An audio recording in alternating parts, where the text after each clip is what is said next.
Hello and welcome to our preview of the Arkle Challenge Trophy on day one of the 2026 Cheltenham Festival. I'm very much looking forward to this race. It often throws up an exciting event. Who can forget last year with Django Bay coming from a mile back to come and collar the principals on the line. He, of course, is now one of the leading fancies for the Gold Cup. Well, I've got a very strong opinion about this year's race, and perhaps unsurprisingly, it's that Kopek de Board, trained by the great Willie Mullins, will win the race. So here's the case. We'll go through some of the trends, but the thing I want to stress first of all is this.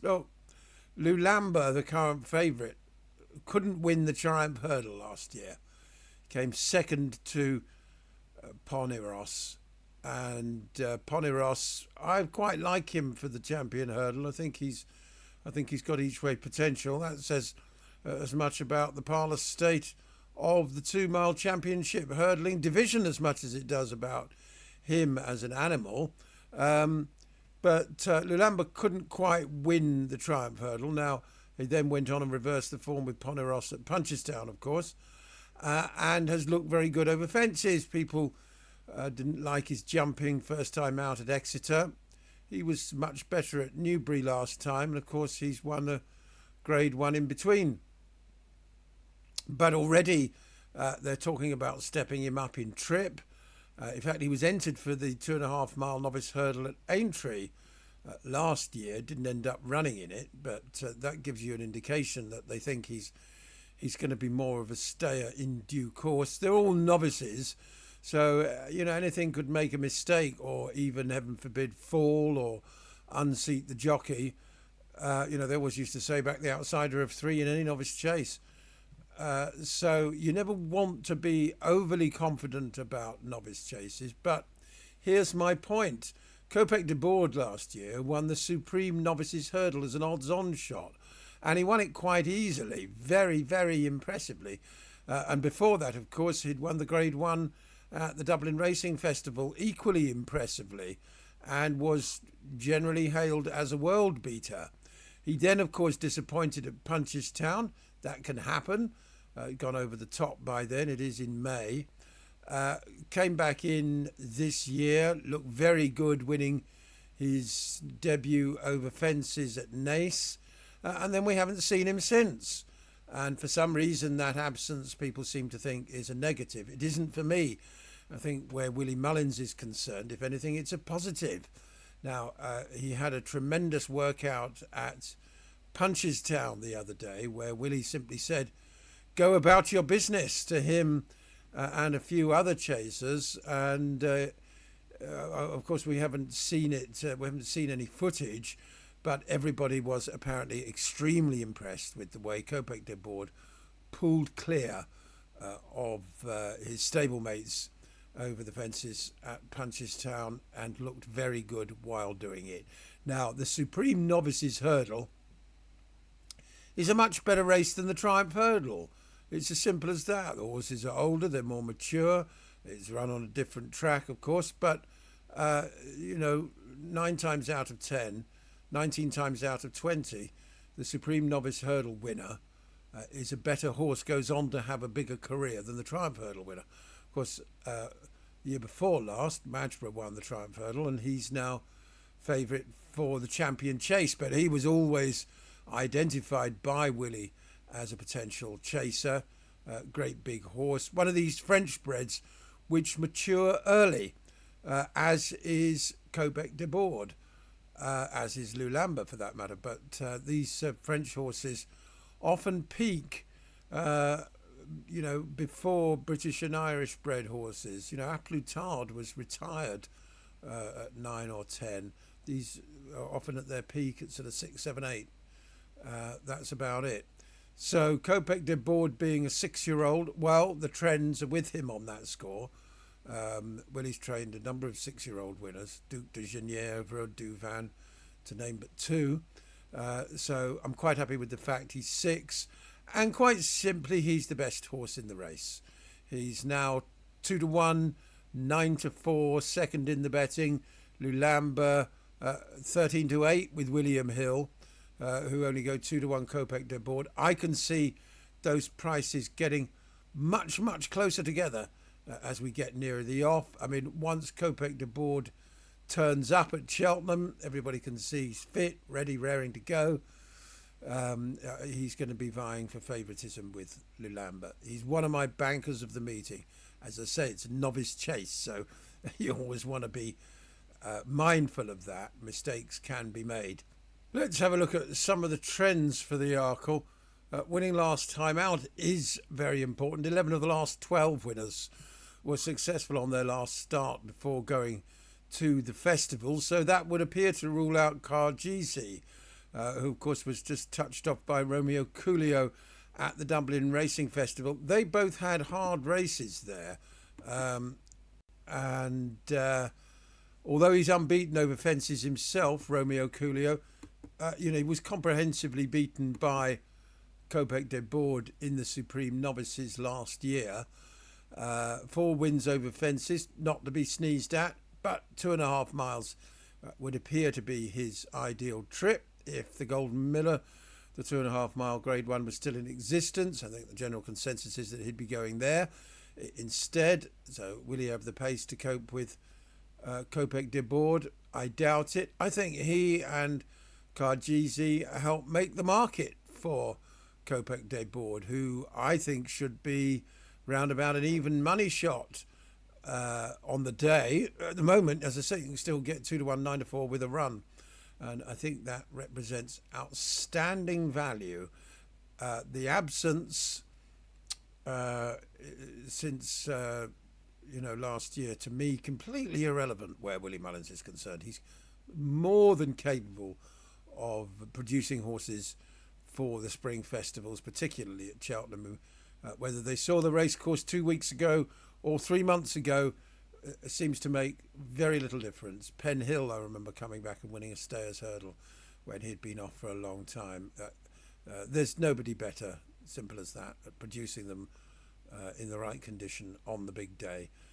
So with Paul Townend likely to be up, all the arrows are pointing in that direction.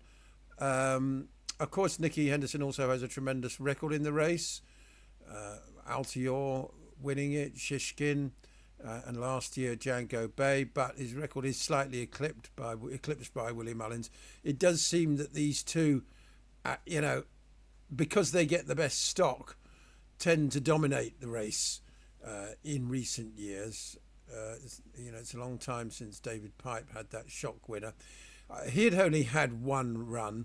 I'm not bothered about the trends when it comes to Kopek de Board only having had the one run over fences. As I said, he had that more than a racecourse gallop because they jumped the fences as well at Punchestown. And that'll do for me. We'll have a look at some of the other contenders. At the moment, I'm pleased to say there's 18 in the race, 19 in fact, and hopefully we'll get double figures. Break My Soul wouldn't appear to be good enough. I doubt that'll turn up. July Flower, Henry de Bromhead, is, considering the Arkle and also the Mare's Chase for her, over 2.5 miles. She has won over 2.5 miles. She won a grade 3 hurdle at Leopardstown, beating Carla Conti 4 lengths over 2.5 miles. So she'll get the 2.5 miles. Of course, she does have course form, and it's worth remembering Put the Kettle On, of course, who won the Arkle for Henry a few years ago. And similarly, July Flower won the grade 2 at the November meeting. 25-1. I think she's an interesting each-way poke. I wouldn't put people off having a few shillings on her, particularly in the without Kopek de Board market on the day. You can't do betting without at this point. And of course, with Bet365, you won't necessarily be able to select Kopek de Board if Lulamba is ahead of him in the betting on the morning of the race, or when they price up the betting without markets, because of course you can either go without the favourite or without the favourite and the second favourite with Bet365, whereas with Betfair and Paddy Power you can choose to take on the favourite and just go without the second favourite. And that's what I will be doing with respect to July Flower on the day, without Kopek de Board. If there are 9, that means 8. You get 3 places, assuming Kopek de Board finishes in front of her. You get paid out for 4th. 25 to 1 now. If Kopek is around the 2 to 1 mark, then you might get 16 to 1 or something, July Flower without Kopek. I think that would be an interesting each-way poke, particularly since a lot of people are speculating that Lulamba might get left behind when the pace quickens as they come down the hill. Has he got the toe for it? Plus, of course, as I said, Romeo Coolio and Cargisi both had hard races at the DRF. Will that leave a mark?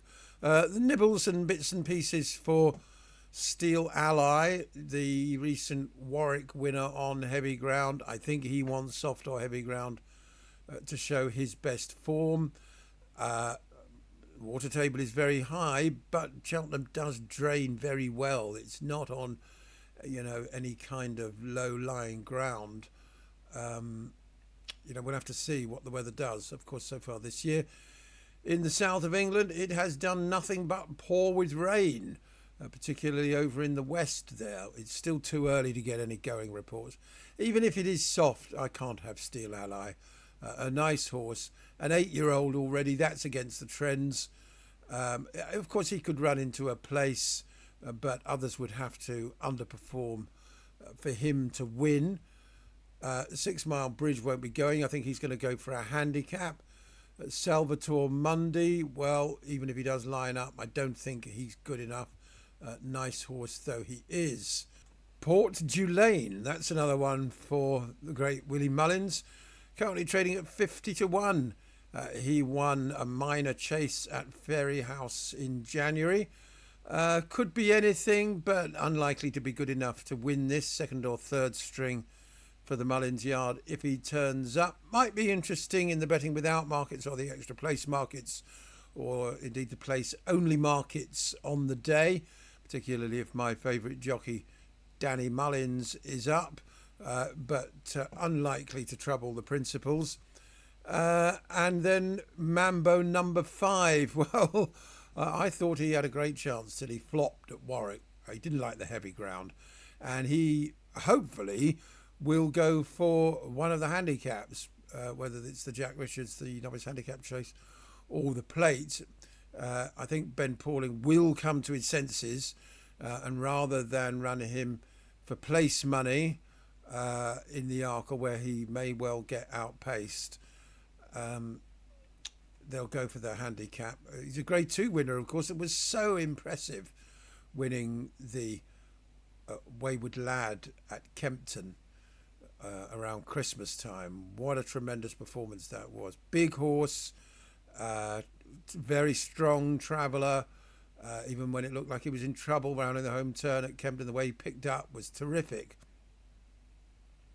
and went away to win quite easily. You just have to put a line through Warwick. That wasn't his running, very heavy ground, and he made mistakes all the way round, possibly because they were going a step too quick for him. As we've seen with, even the mighty John Bon over 2 miles at Cheltenham last year.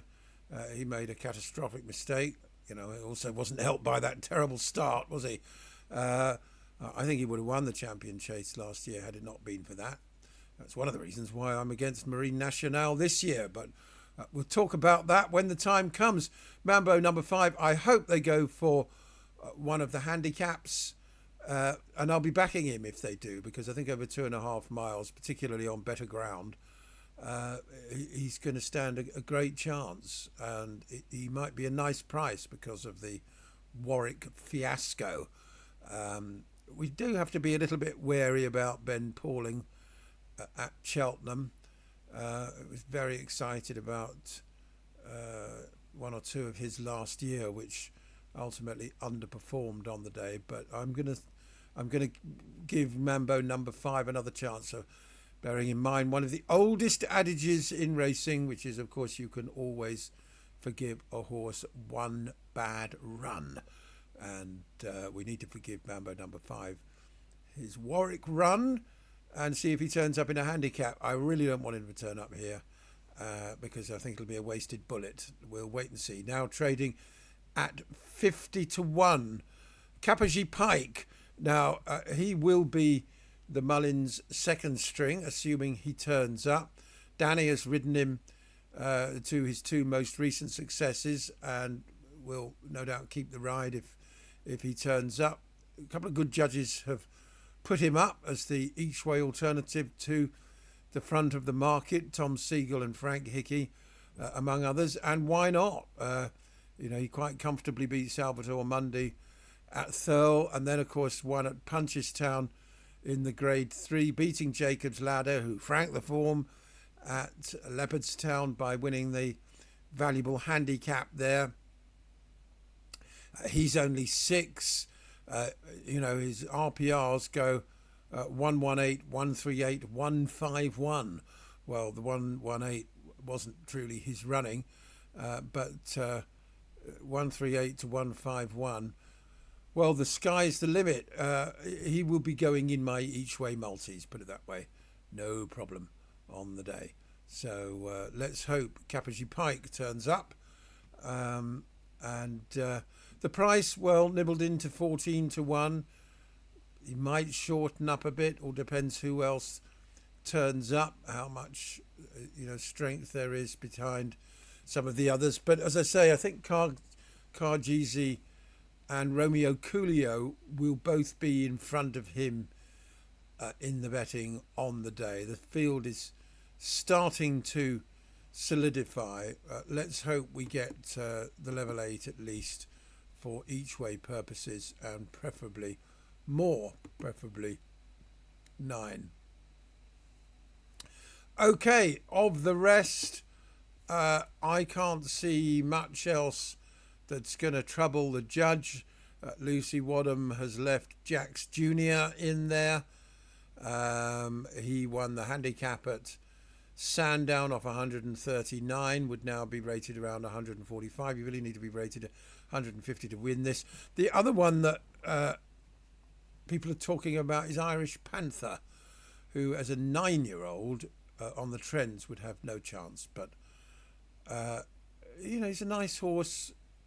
We're talking about the Champion Chase as well, believe it or not, which might not be a bad idea. He's 9. He's never going to get a better chance if they want to crack at the big one. And other than the favourite Majbra, who's jumping, of course, leaves question marks, and the reigning champ Marine Nationale, well, who else is going to turn up in the Champion Chase? Certainly not John Bon. So that might be worth a crack. Hansard for the Moors, no thank you. Down Mexico way, he will run in a handicap. And Be Aware for Dan Skelton, 66 to 1, rated 147. Will he go in a handicap instead? We'll find out nearer the time. I would imagine so. I don't think he's good enough to win it. A length and a half behind July Flower at Cheltenham in November. Only a handicap hurdler, nothing like the same class as Kopek de Board. So it's Kopek de Board for me, Kapagi Pike each way on the day, and July Flower as possibly worth an interest, possibly one for the TriCast. We'll do another look at the Arkle when we get the final declarations. Good luck, everybody, and see you all again very soon.